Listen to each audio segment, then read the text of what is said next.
evolution of computers and IT. In this presentation, I will talk about the introduction, early history of computers, computer कैसे बना, क्यों बनाया गया, क्या जरूरत पड़ी इसको बनाने की, इसके बाद क्या क्या जनरेशन रहा कंप्यूटर का, फिर हम लोग इसमें इंफॉर्मेशन टेक्नोलॉजी क्या था वो पढ़ेंगे, फिर कंप्यूटर में चेंजेस कैसे हुआ, इंफॉर्मेशन टेक्नोलॉजी में चेंजेस कैसे हुआ वो देखेंगे। उसके बाद internet, definition of internet, internet क्या है, उसके बाद इंटरनेट में रिवॉल्यूशन कैसे है, फिर मॉडर्न टेक्नोलॉजी और हमारे सोसाइटी पर इसका क्या इम्पैक्ट पड़ा, और जैसे इसमें भी आपको देखना पड़ेगा मतलब क्या फायदा है और क्या इसका घाटा भी है। तो लास्ट मोमेंट से कंक्लूजन भी देखेंगे। तो introduction, as you know that the computers और इंफॉर्मेशन टेक्नोलॉजी पूरा अपना सोसाइटी को चेंज कर दिया। जैसे पहले मल्टीपल वर्कर्स काम करते कंपनी में, कंप्यूटर्स और इंफॉर्मेशन टेक्नोलॉजी आने की वजह से बहुत चेंज फास्ट हो गया। जैसे प्रोडक्शन भी कंपनी में बहुत फास्ट हो चुका है।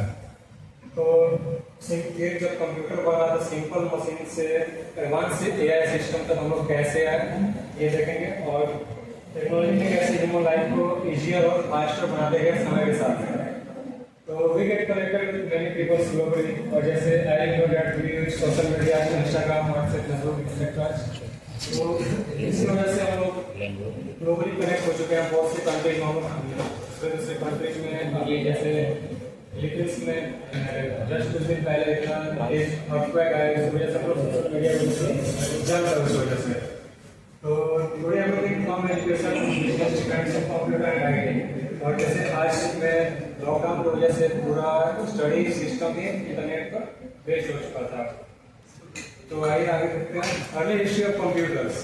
तो 2000 में सबसे पहला एबेकस को इन्वेंट किया गया था चाइना में।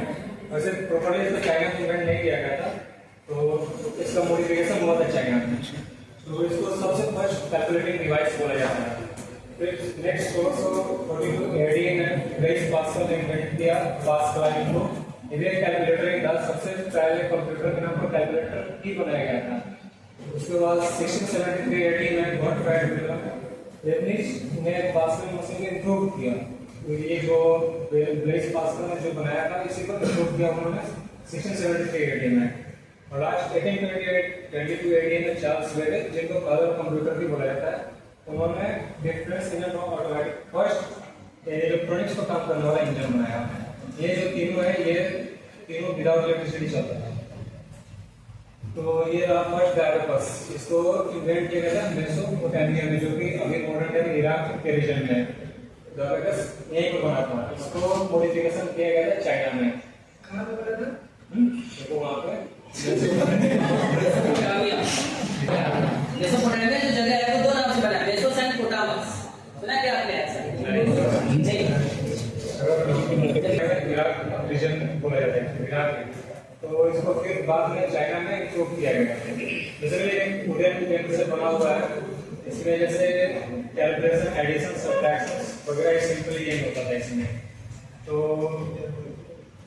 नेक्स्ट द फर्स्ट लाइन, इसको भी इन्वेंट किया था ब्लेज पास्कल ने। ये फ्रेंच मैथमेटिशियन और फिलोसोफर थे।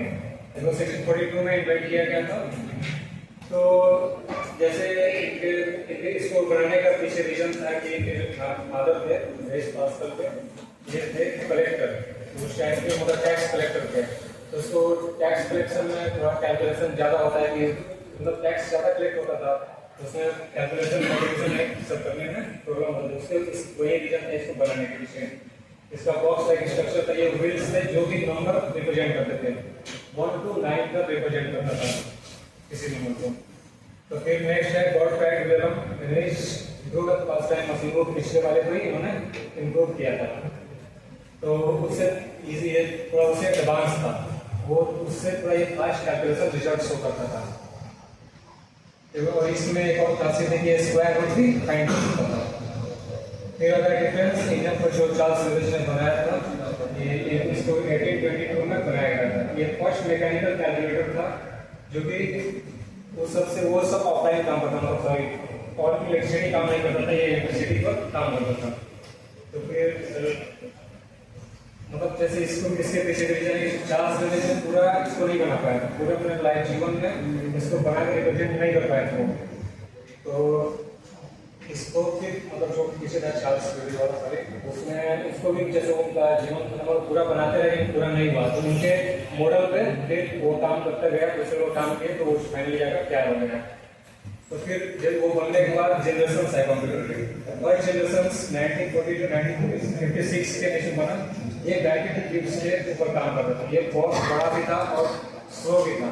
बैकेंड ट्यूब्स मतलब जैसे बैकेंड ट्यूब्स इलेक्ट्रॉन इमिशन पे काम करता है। तो सेकंड जनरेशन 1956 1963 में बना, वो थोड़ा इसे फास्ट है, इसमें ट्रांजिस्टर यूज किए गए थे और ये स्मॉलर था फर्स्ट जनरेशन के कंपेयर में और थोड़ा फास्ट भी था। और थर्ड जनरेशन 1964 टू 1971 में बना, इसमें इंटीग्रेटेड सर्किट्स है। जब दुनिया में सेमीकंडक्टर का खोज हुआ तो इसमें आईसी का यूज किया गया। आईसी थोड़ा इससे फर्स्ट और सेकंड से ज़्यादा फास्ट होता है, तो ये परफॉर्मेंस भी बढ़ा और इस आईसी की वजह से कंप्यूटर छोटा भी बना। और फिर फोर्थ जनरेशन 1971 टू 1980, इसमें माइक्रो प्रोसेसर मिला। माइक्रो प्रोसेसर मतलब जैसे कोई भी हम इनपुट दे तो मिली सेकंड में प्रोसेस करके आउटपुट देता था। और ये इन तीनों कंपेयर में भी है, इससे भी स्मॉलर कंप्यूटर हम लोग बना पाए। तो उसके बाद फिफ्थ जनरेशन जब आया तो 1980 में और अभी तक चल ही रहा है, इसमें आर्टिफिशियल इंटेलिजेंस का यूज किया गया। आर्टिफिशियल इंटेलिजेंस मतलब जो मशीन खुद से भी प्रोग्राम के अकॉर्डिंग सोच पाएगी क्या आउटपुट देना है, और मशीन लर्निंग का भी मेन हुआ इसमें। तो फर्स्ट जनरेशन कंप्यूटर देखें क्या है, कंप्यूटर्स इसमें वैक्यूम ट्यूब्स यूज किया जा रहा था। और वैक्यूम ट्यूब्स जो बहुत मतलब साइज में बड़ा होता था और जैसे जनरेटेड और मतलब बहुत ज़्यादा ये हीट प्रोड्यूस करता था, पर high huge electricity and often burn out, मतलब बहुत ज़्यादा हीट यूज करता था और हीट की वजह से इसमें बहुत ज़्यादा जैसे शॉर्ट सर्किट्स वगैरह देखने को मिलता था।